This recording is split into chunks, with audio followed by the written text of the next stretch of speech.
So I wanted to talk about my weekend league, considering consider this like a venting video, not a ranting video. I know I didn't do an intro, but honestly, I'm too crushed to even like bother the intro. Like I'm not emotionally in a position to do an actual like high energy intro because the energy is gone. I have no energy right now. My weekend league was a nightmare.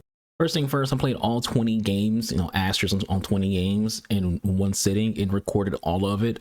But because Windows had an update, my microphone was reset to default in OBS, which means none of the game had any voice audio. So that all had to get scrapped. So 10 hours of gameplay, because it wasn't just weekend league, it was also like some other stuff in there as well. But every weekend league game I played, didn't have any audio because anyone who makes content, that when you have updates, OBS has your microphone reset. I forgot about that because I was just trying to get into the games. So yeah, that happened. And as I always tell you, I don't consider myself a good player, by the way. I always say in my videos, I'm average at best. And this channel is meant for, to be a from perspective of a casual player who main game isn't even FC. This isn't my main game. I play other games like on my Twitch stream. We're playing freaking Assassin's Creed. On my YouTube channel, we're uploading discussion videos. I'm a video essayist. These videos are long-winded and yap sections because I'm an essayist. I'm not someone. The gameplay is backdrop. But generally, I just want to give a perspective from someone who's not, a 20-0 player, who's not elite division. Because people will be able to relate to that more. People will be able to relate to me more than a Boars, who's able to do that every single week. So yeah, this weekend league, meant a lot to me. Like that's kind of like why I'm emotionally drained. Is this weekend league meant a lot to me more than any other weekend league. I really wanted to grind it and have a good showing, but this game, it screwed me. I had 3 games where I DC'd and those counted as losses. I had another game where my controller died, and for some reason, if you reconnect your controller, FC signs you out of your account and you have to re-sign in, which also means you get kicked out of the game. So that counts as a loss. So that's 4 losses just for free, that I have no control over. And that's not the only thing that happened. Because of that moment, of the game kicking me out mid-game, the game glitched out on me during another game. Like once I got back into the game glitched out where a blank border is in the middle of my screen with the words about being AFK. I wasn't AFK, but it's showing that because I'm guessing the game's servers registered me still inside the last game that I was in and viewed it as me not moving, so they can register it as AFK. So this black border with words on the screen is in the middle of my screen, and I can't see. So I can't remove it. I tried to press start, see if that changes. Trying to go into like the menu and tried to go into like my squad in game. I'm doing this all in game. Trying to see if I can get off my screen. Can't do nothing. So just a black border in the middle of my screen. And it's a black box. It's not a small black box. It's covering up 90% of my screen with words in white. I can't see anything other than like the top corners of the screen in the middle of a game. So yes, that also means that counts as a loss. So that's what 5-6 games automatically that counts as a loss, and this game has a 13-win objective. Yeah, if you're not a 20-0 player, elite division skill player, and you already have like 5-6 free losses on your record that you had no control over, getting those 13 wins is going to be rough. As an average player, there's no chance. Damn near, there's no chance hitting 13 when you already have 5-6 losses on your record that you had no control over. And this is the reality of the game the last few weeks. Is people have been dealing with DCs a lot. I've seen people say they have 7 disconnects. And not only do you have to deal with actually playing this sweaty game, but now your mental is fucked up because like now you're freaking angry or annoyed. You're making mistakes you wouldn't normally make because of you're being angry and annoyed because of you have these free losses on your record. So every game you play after that, you might make some mental mistakes that you wouldn't normally make because of what your mood is. It's a daunting task for an average player during the sweatiest weekend league of the month to go in here and try to win out, essentially, because that's at that point we have 5 or 6, some people 7 free losses on your record that you had no control over. You now have to basically just win out. Now, I didn't reach till 13 within I was a few games shy.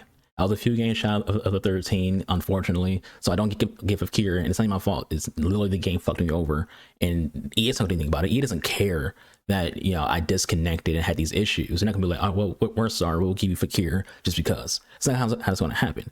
And I said before, they should have had Fakir. That should have had here's what I think. I think Qualies and the actual champs final should be counted together when it comes to wins and it comes to freaking, the play objectives. The play objectives does count for qualies, but wins don't. I think for all things champions related should all count for qualies and count for freaking champs. That way it's actually easier if something like this happens where it comes like disconnections, people actually still complete the win condition, especially if it's a win condition that's only lasting like a week. This Fakir win condition won't be here next weekend. So like this is your one shot at getting Fakir.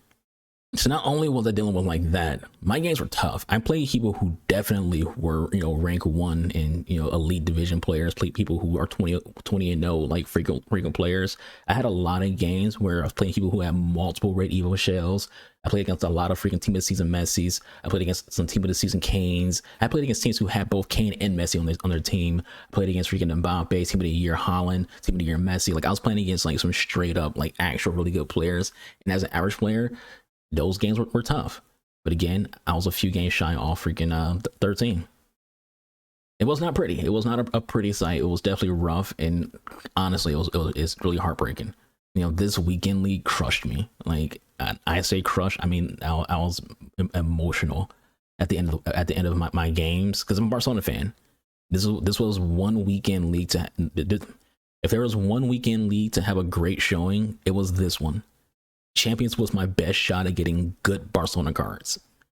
I've never had more than 80k in this game, so I'm not someone who can go out and buy Lewandowski or Rafinha or Araujo, or even Cancelo.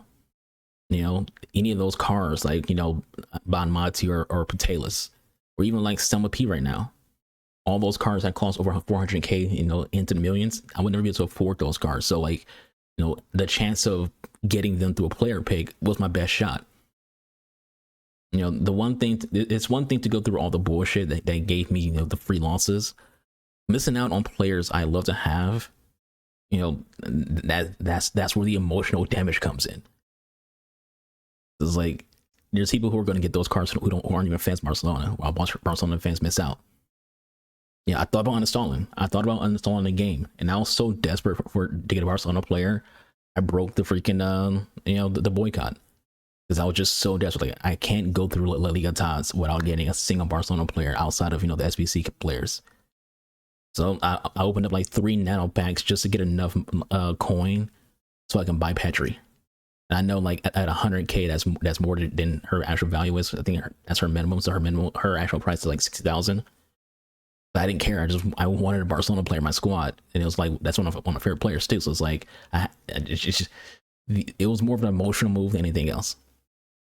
Truly, La Liga Tots, being a dud for me, with it being a dud for me, if the next Tots, which is Studia and NWSL, they're sharing the week, if I don't pack NWSL cards that I want, I'm probably done. I'm probably just closing a book on FC, which also will mean there will be more FC content on this channel. I can't take the emotional heartbreak again. I don't want to grind a game and have nothing to show for it, because that's what it is right now.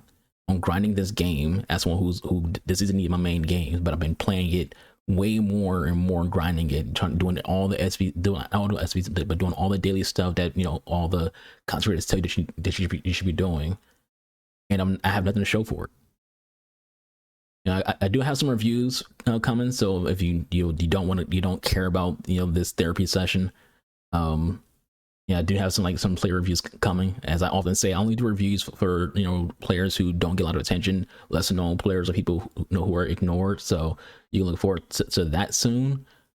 But again, after like NWSL Tots, I just don't know. After that, I don't know. I feel defeated. Thus, we're having again this therapy session. But yeah, I hope you all have a good rest of your day. I'll catch you guys in the next one. Be a boy, Mr. Archer. I'm out here. Deuces.